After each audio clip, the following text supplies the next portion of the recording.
Programa VIP. Oferecimento. Unimed Cuiabá. Cuidar de você. Esse é o plano.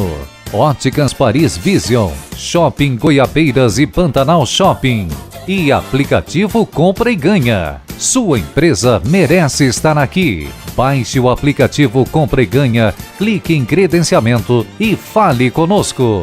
Olá pessoal, estamos começando mais um programa VIP e hoje comigo aqui no estúdio dois convidados especiais. Vamos falar de saúde, por sinal. Um grande abraço aí a toda a diretoria da Unimed que conseguiu marcar essa entrevista pra gente aqui com a doutora Daniele Gobi e também com o doutor Manuel Ramos. Ambos são cirurgiões oncologistas. Isso. É isso, né? E eles vieram hoje para falar sobre o Outubro Rosa, né? Prevenção do câncer de mama. E vamos já aproveitar também e dar uma pincelada no Novembro Azul, que é o câncer de próstata, né? Isso. Então todo ano tem essas campanhas e eu quero saber de vocês o seguinte: essas campanhas, elas reverberam, elas estão dando resultado, as pessoas estão se cuidando mais, as pessoas estão se prevenindo, estão identificando um problema no início, porque o câncer, vocês já disseram aqui para mim, que ele tem cerca de 90% de cura se estágio inicial, né? Pegar no estágio inicial, né? Isso mesmo. Assim, Eduardo, o ideal é que a mulher tenha a rotina de se cuidar, de uma vez por ano ela se organizar para fazer os exames preventivos, tanto de colo de útero quanto da mama. Ela tem as idades adequadas, que a gente pode falar disso em específico daqui a pouco, mas a gente vem com o Outubro Rosa para que aquela que ainda não fez se lembre e faça. Porque como é um mês de uma comoção mundial, essa campanha do Outubro Rosa surgiu mais ou menos na década de 90, que foi uma corrida em Nova York contra o câncer. E aí depois, uns 7 anos depois, começou a iluminação dos monumentos, com luz cor-de-rosa, as fitinhas, no intuito de lembrar mesmo a paciente, dela ver o carteiro ali com a fita, alguém no caixa do supermercado com a fita, lembrar, poxa, eu não fiz meu exame. Acaba que traz mais paciente no consultório, sim. Esse símbolozinho ficou famoso, né? Ficou famoso. Inclusive lá na minha ótica, na Paris Vision, e nas óticas Bambu Brasil também, tem um óculos da Guess, que é produzido especificamente para essa campanha. Ele vem com o símbolozinho, né? E parte da arrecadação da venda desses óculos, eles vão para um instituto que cuida. Exato. Muitos produtos e muitas empresas têm produtos específicos do Outubro Rosa ou embalagens específicas que aquela venda também é destinada para isso. Mas eu acho que serve como um alerta, já que tem um apelo muito grande, né? Até dos funcionários de algumas empresas usarem o laço rosa ou de ver a iluminação dos movimentos de, poxa, se ainda não foi, o ano está acabando, está na hora de eu ir.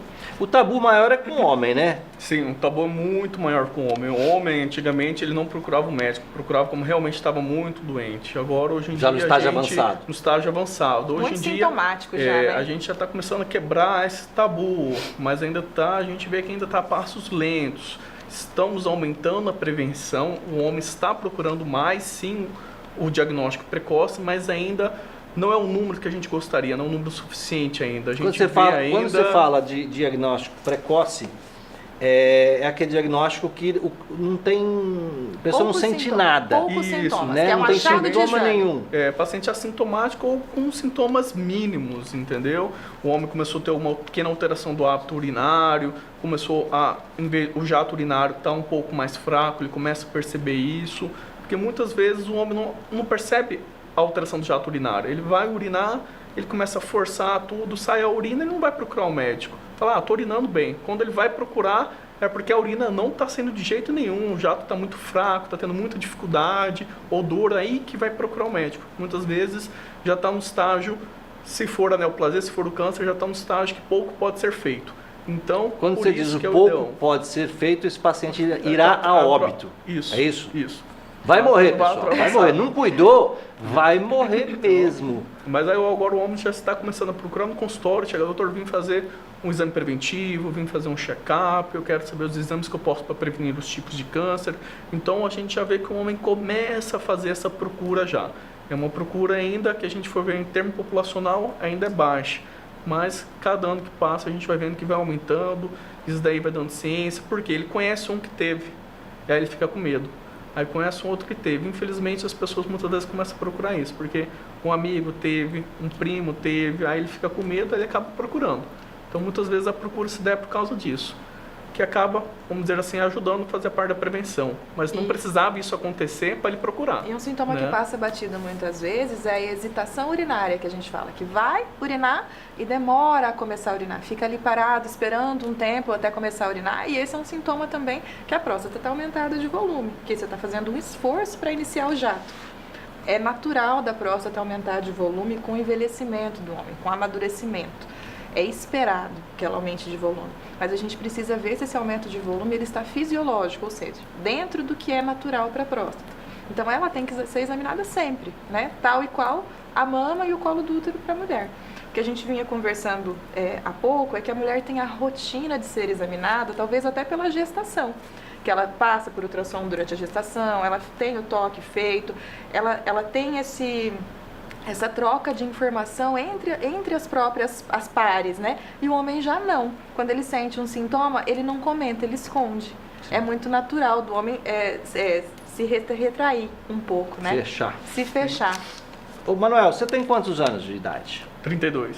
32 anos. Esse programa vai fazer, aliás, já fez 20 anos em abril de 2018. Então há 20 anos nós estamos no ar com o programa VIP. E quando eu comecei, você tinha 32 hoje, né? Você tinha Sim. 12, né? Sim. Quando eu comecei aqui o programa, ele tinha 12 anos. Naquela época, a gente já falava de prevenção do câncer de próstata. E eu me lembro muito bem que a gente dizia, após os 40 anos, você tem que procurar o médico, fazer o exame de toque retal, fazer o PSA, fazer o ultrassom. Essa idade vem mudando. Depois, olha, a partir dos 45 anos, você... Agora é 50? 50 Mudou? anos se não tiver fator de risco, né? Tem que ver se tem fator de risco, né? Paciente que tem fator de risco, gente que tem na família câncer, parente de primeiro grau, pai, pacientes negros tem uma maior probabilidade de ter, então aí já começa antes também a prevenção. Tá? Por que o negro tem mais probabilidade de ter o câncer de próstata? Isso daí são os fatores genéticos, né? A parte, o negro, nesse caso daí, ele tem essa tendência de ter fator, são né? pesquisas étnicas que a gente faz, da mesma forma que a população negra eles têm maior propensão a ser hipertenso, é uma coisa própria da raça negra, mesmo. Como os asiáticos, em especial os japoneses, têm mais facilidade para ter o câncer gástrico. Então, há tipos de cânceres relacionados a algumas etnias. Então... E nós, como somos uma raça miscigenada, né, o brasileiro ele é muito miscigenado, esse fator de risco ele se perde um pouco. Mas nós ainda temos populações quilombolas, por exemplo, que vivem aí distantes, né, e tem pouca assistência de saúde, e são população de risco. Em Mato Grosso nós temos quilombolas ainda, né, é raro, mas a gente ainda tem. Então o homem que está nos assistindo lá, que nunca fez nenhum tipo de exame, se ele não tiver nenhum caso na família, nenhum fator de risco, ele procura com qual idade? Com 50 mesmo? Hoje a partir de 50 anos já começa a fazer a procura já, para fazer o exame de sangue e o toque, né? Toque retal. Toque a partir dos 50 anos. A partir dos 50 Você sabe que eu já fiz 50 anos, vou fazer, aliás, fiz 51 anos. E eu fui no médico e ele falou que não havia necessidade por enquanto, porque eu não tinha histórico nenhum, meus exames estavam ok, eu tinha feito ultrassom, o PSA estava lá embaixo, e 51 ainda não fiz o toque retal. Mas fui assim, sem preconceito nenhum para fazer mesmo o exame, porque é um tabu. Sim. E aí vira piada isso, né? As pessoas começam a até inventar piadinha e tal. Mas, gente, é sério, o câncer mata. O câncer de próstata mata. Mesma coisa com o câncer de mama, né? Só que as mulheres vão mais ao médico, né? Pelo menos uma vez por ano, as mulheres estão indo ao médico. Acaba que é uma rotina, né, Eduardo? Porque como eu vinha dizendo da questão da gestação, a mulher se acostuma a procurar o médico quando tem sintomas ou de rotina. Até porque muitas empresas fazem a saúde preventiva e as mulheres aderem mais a essa saúde preventiva do que até o próprio homem. Mas o ideal é que todo mundo fosse, porque o que a gente busca aqui nesses exames de triagem, como o próprio nome diz, é triar aqueles indivíduos que têm mais risco do que dos que têm menos risco. A gente busca separar, né? E um exame de triagem, ele dá muito falso negativo. O que a gente quer? Examinar a maior parte da população e ver quem dali que a gente tem que separar, que tem mais fator de risco, que tem menos, porque o ideal é a gente fazer na maioria que tiver acesso. Além do câncer de mama, né, que fala-se muito no outubro rosa, tem câncer também, de útero, né? De colo de útero. De colo de útero na mulher. A incidência maior é o de mama, é o de útero? Como é que é essa? Ainda é o de mama. Ainda é o de mama. É. A amamentação tem algo a ver com A amamentação com é um câncer? fator protetor forte para o câncer de mama. É fator protetor? Isso, ele é fator protetor. Por quê? Porque a mama começa a desenvolver lá quando a gente entra na vida reprodutiva, antes um pouquinho da primeira menstruação, e ela se estabiliza como glândula, como função, depois que a mulher fica gestante, que tem os hormônios da placenta e que amamenta. Então a amamentação é fundamental. Quem amamentou mais que 6 meses, pelo menos um dos filhos, tem um fator de proteção para câncer de mama. Está mais protegido do Tá que mais a mulher que protegida. nunca amamentou. Tá mais Por exemplo, a mulher que protegida. nunca teve filho, que tem filhos adotivos, por exemplo, ela nunca amamentou. Ela tem fatores de risco. Na verdade, o câncer nada mais é do que um desequilíbrio dos fatores de proteção e dos fatores de risco. O que a gente tem que buscar durante a vida não é ser aquela coisa habitolada, não vou comer isso, não vou comer aquilo, mas tentar viver mais nos fatores de proteção do que nos de riscos, que a gente pode escolher pelos fatores de proteção. Olha, acabamos de ter aí a eleição presidencial, de governadores também, federais, senadores, e foi uma eleição marcada muito pelas chamadas fake news. Tá? Na saúde também tem as famosas fake news? E muito. O ano passado, ou o ano retrasado, circulou um vídeo de WhatsApp de uma moça dizendo que a mamografia causava câncer de tireoide pelo excesso de radiação e que muitas empresas não ofereciam o colete de chumbo para tireoide porque era como se fosse praticamente intencional daquilo, né? E muita gente acredita no que vê no WhatsApp, porque já associa o medo que tem de fazer o exame, de vou lá, vou descobrir, né? Vou mexer no que tá quieto, a fake news. E aí acaba dificultando, porque muitas vezes isso que circula, ninguém vai ver a fonte. Da onde que surgiu, como que é. Bateu no WhatsApp, você já vai acreditando, né? É. Não checa a fonte, não vê quem foi que mandou. E às vezes até rápido. quem mandou é uma pessoa bem intencionada que também caiu, na fake news. E corre rápido, né? Deixa eu repetir essa daqui. Então, circulou um vídeo dizendo que o fato da mulher ir fazer a mamografia... Que a radiação da mamografia causava câncer de tireoide. tireoide. Mas, em verdade, não é bem assim que acontece. Por quê? Porque a mamografia é um exame que você vai fazer uma vez por ano após os 50 anos. Desculpa, após os 40 anos você pode fazer a mamografia. E você vai fazer uma vez por ano só. A gente está submetido à radiação de todas as espécies, todos os dias. O celular, a fiação elétrica, a luz branca, a luz solar. E essa radiação, ela se soma, né? Então, todos estamos mais expostos à radiação do que os nossos pais, os nossos avós, as gerações passadas. Então, a história do colete de chumbo... Se quiser colocar... Colar de chumbo. É um colar, né? Que vem do colete de chumbo. Se quiser colocar, não tem problema. Os centros de radiologia, todos têm. Mas aquela radiação, pontualmente, somente ela não é suficiente para causar um câncer de mama. O exame é seguro e o risco daquela radiação é ocupacional. É de quem está fazendo o exame, o técnico, que faz 20 mamografias num dia. Ele tem que usar o colete de chumbo, o colete de tireoide, porque a radiação dele é do dia inteiro. A sua é uma vez por ano.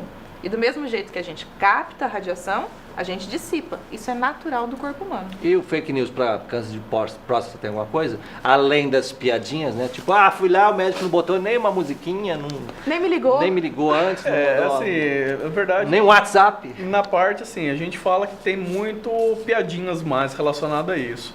E a gente sabe que alguns tumores de próstata não são produtores de hormônio, quer dizer, o PSA não sobe. Então, por isso que muitas vezes o toque é essencial. Tá? Então, dependendo de onde você estiver trabalhando, ainda mais eu que trabalho no Sistema Único de Saúde, a gente sabe que o paciente chegou lá, você não fazer um exame físico completo, incluindo o toque, muitas vezes com o toque você consegue já sentir uma pequena alteração, e aí a gente consegue fazer a solicitação do ultrassom, não é? A gente consegue fazer um ultrassom de rotina para um paciente no nosso Sistema Único de Saúde, porque a fila a gente sabe que é grande, então muitas vezes no exame físico já consegue detectar um toque.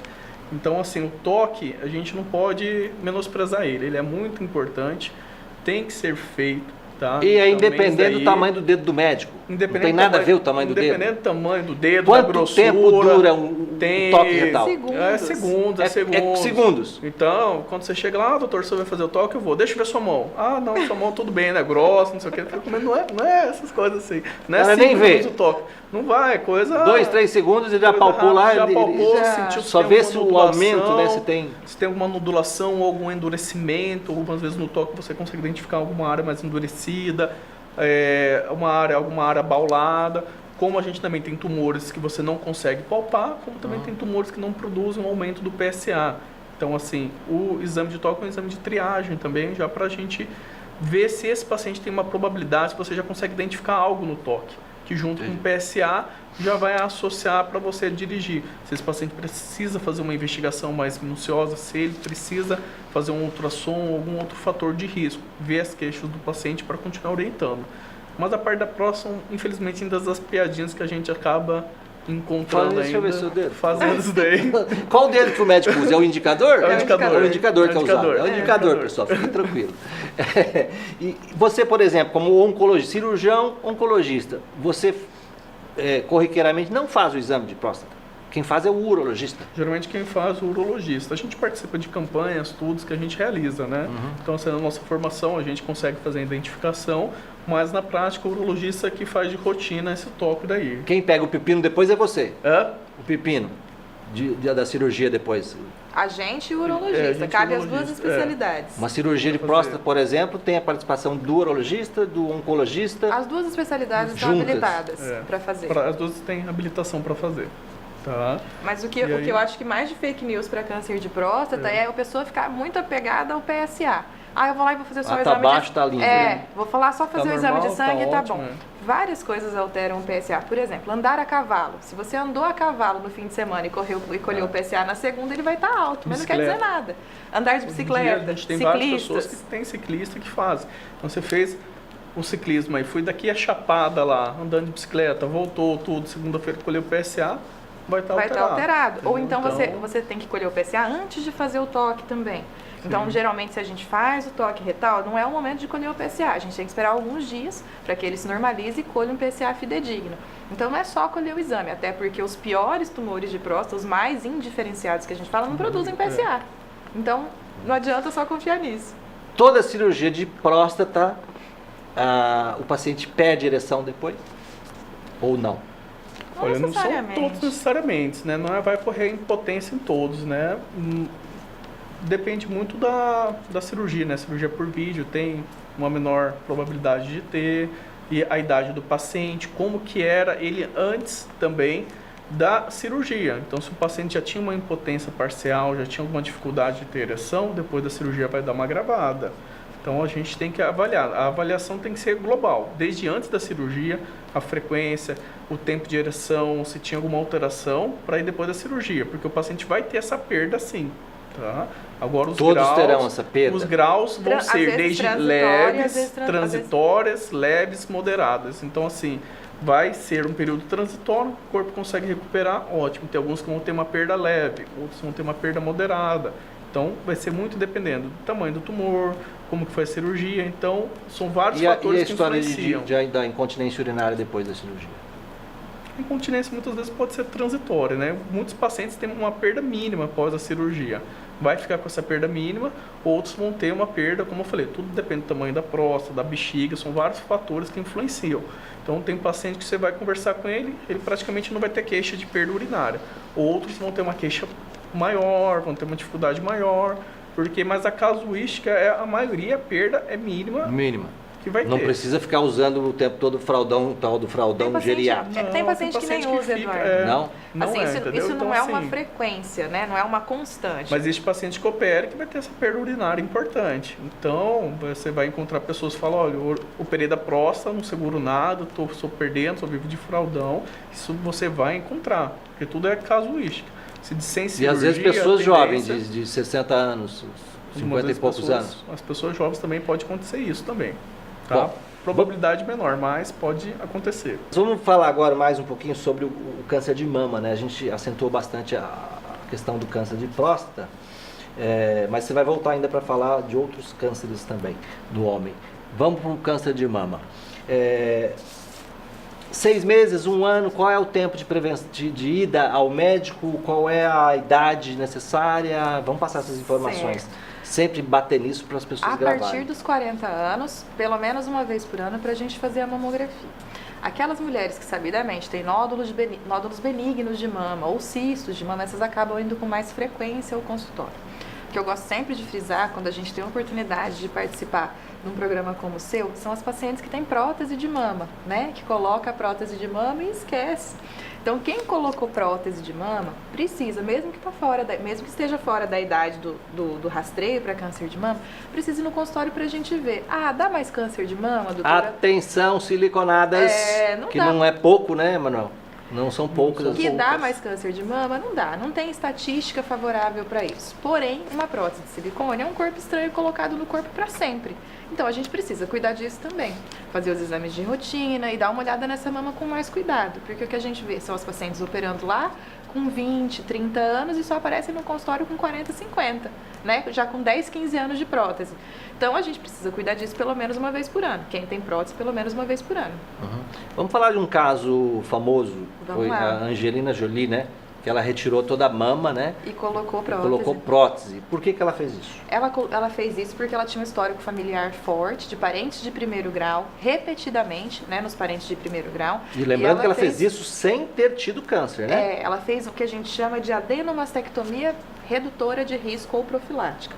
Ela fez Prevenção. porque ela fez porque ela tinha uma mutação genética num gene específico, codificador do câncer de mama, que aumenta a chance dela ter câncer de mama. Esse exame que ela fez para identificar isso, nós, pobres mortais, podemos fazer? Esse exame não é um exame de rastreio, ele não é para qualquer pessoa. A gente escolhe os pacientes para fazer esse exame quando eles têm histórico de pacientes de primeiro grau com câncer de mama, em frequência, por exemplo, a mãe teve, a irmã teve, a avó teve. Então tá repetindo Tá na fila, família. você tá na fila. Exatamente. Ou quando a gente tem caso de irmã gêmea com câncer de mama, ou história de câncer de mama antes dos 40 anos, história pessoal. Vamos colocar que a paciente teve antes dos 40 anos um câncer de mama que foi diagnosticado. Essa paciente precisa ser rastreada, vai que é uma síndrome genética. Por quê?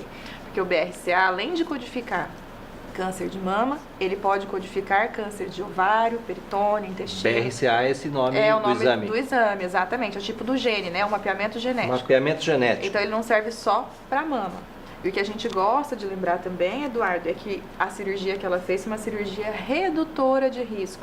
Não é isentora de risco. Então, ela reduziu o risco dela ter câncer de mama. Não quer dizer que ela não vai ter quer dizer câncer. que ela não vai ter, exatamente. Porque muitas pacientes se assustam e falam, não, eu prefiro tirar do que correr esse risco. O risco diminui. É igual uma loteria. A gente pode ter mais chance de ganhar se a gente jogar mais vezes. Então, ela ter a glândula aumentava a chance dela. Tirando, diminui a chance, mas não isenta. E esse exame é feito onde? Esse exame Curitiba? é feito... Aqui em Cuiabá nós já temos alguns laboratórios que estão Já coletando nós já temos alguns laboratórios que estão coletando material para enviar para fazer essa análise. Meu pai, por exemplo, faleceu de câncer. Eu posso fazer esse exame? É recomendado para eu fazer esse mapeamento genético? O tipo de câncer que o seu pai teve foi um câncer de cabeça e pescoço, ele está mais relacionado a hábitos do que mutações genéticas. Então, esse tipo de câncer a gente pode evitar com prevenção de hábitos. Quais hábitos, né? Etilismo, que é o fato do beber sempre e quantidade. Cachaça, pessoal. Vocês estão usando uns termos assim, etilismo, O tabagismo, o cachaceiro, o fumante, o maconheiro. né? Fumante, Fumante, cigarro. Hã? E o que a gente estava conversando ali é a questão do narguile, né? Que o pessoal fala assim, o narguile não tem problema porque não tem nicotina. Não tem nicotina, mas tem tabaco. Narguile, porque isso é um veneno. Narguile tem a sua potencialidade venenística, né? Vamos colocar assim. Então... Porque não tem nicotina, mas tem tabaco.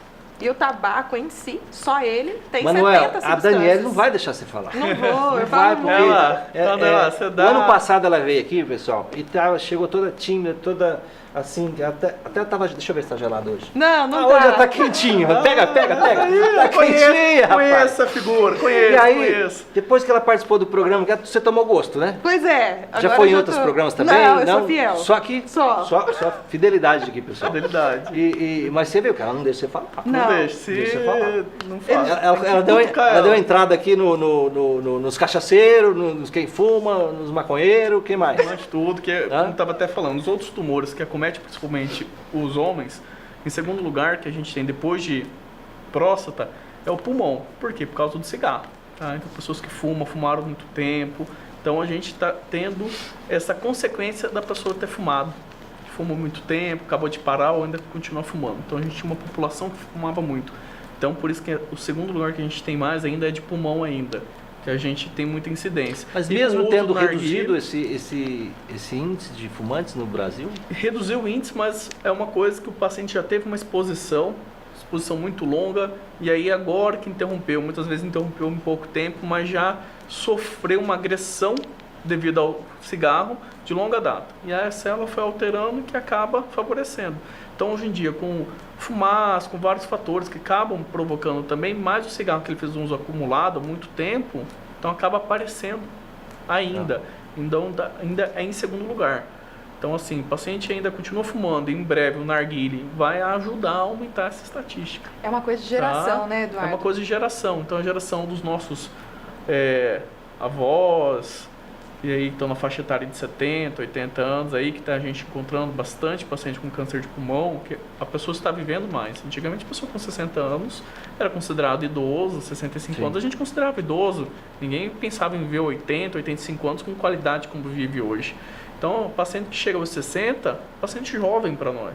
Então, o paciente está chegando a 70, 80 anos, está vivendo mais. E esse fato de viver mais vai propiciar isso também, porque fumou por mais tempo, teve uma exposição mais tempo. Então, essa geração, há 50 anos atrás, ninguém falava de câncer. O cara que tinha 20, 21 anos, que fumava, naquela época, 50 anos atrás, alguém falava de câncer? Ninguém falava de câncer. Então, o cigarro era algo recreativo, usava um uso muito exagerado naquela época. E aí usou muito tempo. Muitas pessoas não conseguem abandonar. Alguns conseguiram. Agora, se você puxar, outras não. vamos para a estatística. Você já, obviamente, você até estudou sobre isso. Se você puxar pela história, há 40 anos atrás, morria-se estatisticamente mais pessoas de câncer de pulmão do que hoje, por exemplo? A expectativa de vida era menor. Ou pelo fato da expectativa de vida ser menor, né? As pessoas morriam mais cedo, né? A gente brinca que antigamente morria de duas mortes, morte morrida e morte matada. Morte matada. Só tinha esses dois tipos. Tem velho que morre de tombo também. Exatamente. Tombo, friagem. Porque assim, como a pessoa está vivendo mais, o fator da idade também já colabora já também A gente faz mais de diagnóstico, câncer e vive fazer mais, né? mais diagnóstico. Acesso à saúde. 40 anos atrás, para você fazer um raio-x, não era fácil. Hoje em dia, a gente consegue raio-x, tomografia, a gente consegue fazer um diagnóstico também. Então, muitas vezes a pessoa poderia ter, mas como que você ia diagnosticar? A pessoa até tem um acesso à saúde há 40 anos atrás. Como que é a nossa saúde há 40 anos atrás para fazer um raio-x? Não tinha. Não tinha. Você pegar, não tinha 40 anos E a atrás, como medicina que você ia fazer o preventiva, né? diagnóstico? Hoje a gente vai, a Então- gente está aqui para falar de medicina preventiva. Sim. Então a gente chama mais o paciente, faz mais diagnóstico. Eu já quero fazer esse exame, como é por que chama? causa disso. De mapeamento genético? Esse não, mas você pode fazer um. Mapeamento genético. Você pode O fazer BRCA não, mas Não você pode, pode. é só pra mulher?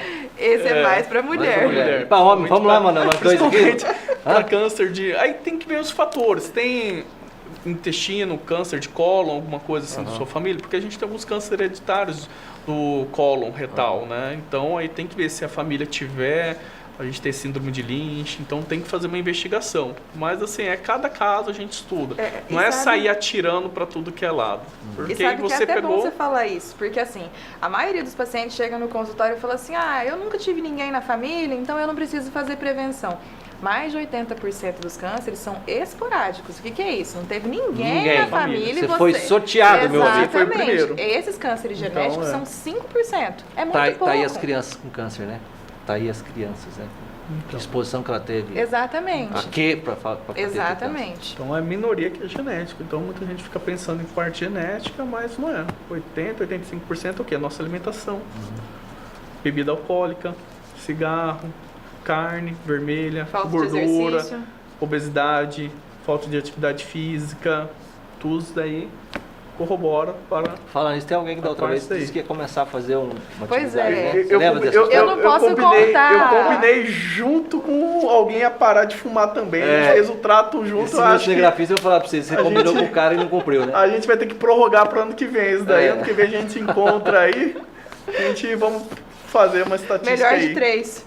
Faltou algo pra gente falar sobre a prevenção de câncer de Acho que a mama? gente- Sobre autoexame, acho que é importante a gente falar, que a gente chama muita atenção disso.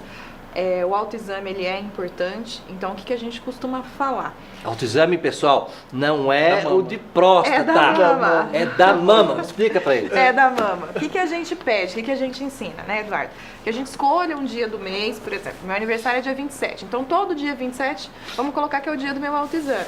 Você escolhe um exame um dia do mês e no momento que a sua casa estiver mais tranquila, mais parada, colocou os filhos para dormir, o marido às vezes já está dormindo, que você, antes de tomar banho, se veja no espelho sem sutiã e que levante as duas mãos atrás da cabeça e acompanhe o movimento da mama. Veja se tem alguma assimetria, alguma retração de pele, se a mama está diferente. Uma mama geralmente é maior que a outra, mas se está muito diferente, tem que prestar atenção. E aí dentro já do banheiro, ensaboado, aproveitar que o sabão vai Deslizar ajudar melhor. a deslizar melhor, palpar a mama de fora para dentro e não esquecer da axila.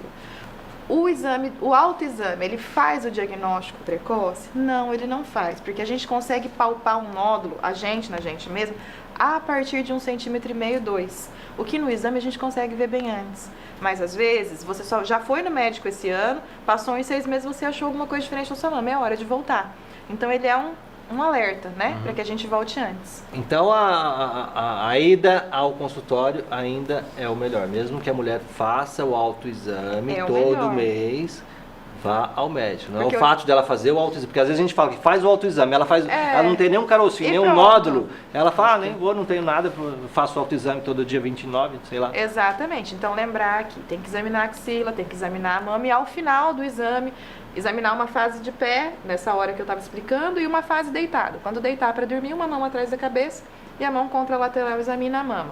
E no final desse exame fazer uma expressão gentil na mama e ver se sai algum fluido. Porque fluidos desconhecidos também são sinal de alerta. Me explica esse negócio de expressão gentil. Já entendeu ou não? Junta a mama toda com uma mão e traz até o mamilo, como se fosse ordenhar para tirar leite mesmo, para guardar. Quem já deu de mamar sabe como é. Mas é assim, que é essa expressão gentil. Não precisa ser firme, não precisa ser tão forte e ela não precisa ser frequente, porque se você ordenha todos os dias, é claro que vai sair alguma coisinha. Mas uma vez por mês fazer isso. Se sair algo, É melhor ir ao médico. O diagnóstico precoce, que a gente fala tanto, ele é do exame de imagem. É quando ainda nem apareceu o nódulo. Esse é o bem precoce. Então é importante ir ao médico. e a mamografia a partir dos 40, na Dos mulher. 40. Abaixo dos 40, Abaixo dos 40, a mama é muito glandular, que a gente fala. E a mamografia não é o melhor exame para essa mama, quando ela tem muita glândula e pouca gordura. A partir dos 40, quando a gente vai trocando a glândula mamária por gordura, aí sim a mamografia e passa qual a é ser o um bom exame para método. quem tem menos de 40? O ultrassom de mama e a ressonância, ou se você chegou aos 40 e ainda menstrua, ainda tem uma mama muito glandular, hoje em Cuiabá a gente dispõe da tomossíntese, que é um exame de tomografia da mama, que ele faz um corte multiplanar e a gente consegue avaliar essa mama aí com toda tranquilidade, mesmo sendo muito densa. Tá certo. Olha, obrigado pela presença de vocês aqui, mas vocês vão continuar comigo aqui, vamos fazer um intervalo rapidão, porque no próximo bloco eu vou chamar aqui a matéria que a Ana Cristina gravou, que é um lançamento de uma parceria feita pela Casa do Padeiro com a empresa Irex. Faltou algo pra gente falar, Manuel? Não, só para falar ao homem, não tenha preconceito. Procure seu médico, procure um oncologista e mantenha seus exames sempre preventivo em dia. Primeiro o urologista. O urologista, para a parte de próstata, mas a gente sabe que tem outros tipos de câncer, tá? Então, a gente, acima de 50 anos, tem um câncer coloretal, tem que fazer a triagem. Então, a gente tem outros tipos de câncer que também tem que ser triado também. Então, o urologista vai fazer a parte da próstata, mas não esquecemos que a gente tem outros tipos de câncer. Então, a gente tem que tomar Então cuidado. eu devo visitar o oncologista só a mesma título de prevenção? A partir de Sim, 50 a partir anos. de 50, sim. Ó, Câncer tá vendo? coloretal. Essa informação eu não sabia. Então, Eu não sabia acima de disso. 50 anos, procurar um oncologista. Porque câncer de próstata é o mais frequente? Mas a gente tem os outros tipos de câncer. Pulmão, o colo retal, estômago, pâncreas. Então, assim, procure seu oncologista para ele fazer essa triagem. Uma triagem, uma pra bateria de ver- exames. Uma bateria tal. de exames Exatamente. para ver, quadrar se tem fator de risco ou não. Você e fez a programar cirurgia em isso mim daí. faz quanto tempo? Já faz um ano. Mais Eu de tenho ano. mais de um ano. Eu ano tinha e o que meio, aqui mais ou atrás? menos. Surgiu um nódulo nas costas aqui, pessoal. E eu falei, pronto. Meu Um pai nódulo- faleceu com câncer aos 46 anos. Aí me pareceu um caroço, vou chamar de caroço, nas costas aqui. Isso. Eu falei, bom, já era, já foi. Chegou Agora- minha vez. Chegou minha vez, né? É. Fui lá no Dr. Manuel. Chegou no consultório com a vela na mão. Cheguei já com a vela com a mão. acesa. Falando que ia parar de fumar, né? É? Isso daí eu lembro, né? E Parar aí, de fumar. o que era Era que tinha? um nódulo lipomatoso, né? Era um lipoma, né? Lipoma, uma bolinha de gordura. Uma bolinha de gordura. É isso? É isso aí. Era benigno. Tá certo. Tá resolvido. Eu me fez a cirurgia lá, rapidão, e eu saí do hospital e fui trabalhar, acredita? Foi trabalhar. Eu mandou repousar e fui trabalhar. Foi. E você? Mais que alguma você coisa que você manda? quer falar? Não, só quero agradecer mesmo a oportunidade de você ter chamado a gente de novo aqui.